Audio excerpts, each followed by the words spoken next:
Kryedemokrati Sali Berisha nuk ka një panoramë të qartë mbi autorët e vjedhjes së të dhënave nga adresat e emaileve të prokurorëve të posaçëm, por në bindjen e tij është një përplasje mes klaneve në Partinë Socialiste.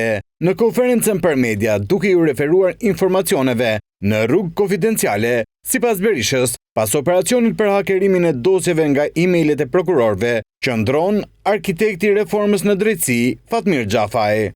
A është hakerim apo vetë hakerim, unë nuk e di. Tani pjesa e parë, por është gjë shumë e rëndë. Është kjo mundet dhe një luftë të brendshme brenda klaneve mafioze të Partisë Socialiste.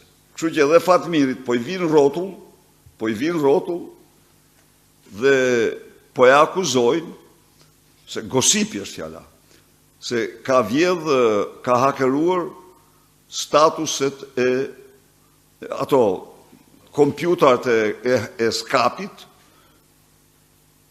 dhe për të më revoltua dhe mua edhe dosjen time.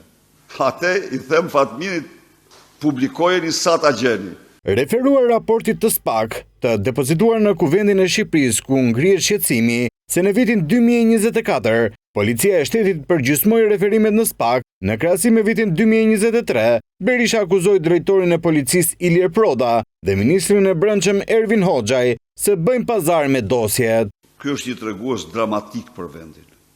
Ky tregon çarjen përfundimtare të institucioneve të shtetit mafios, shtetit narkoshtetit. Kjo tregon se në 83% të rasteve provat e krimit prishen, manipulohen, përdoren për pazar dhe nuk shkojnë në prokurori. Ilir Matriksi u emërua aty pikrisht për të mbrojtur krimin, për të fshehur dosjet e krimit dhe për të mos i dorëzuar.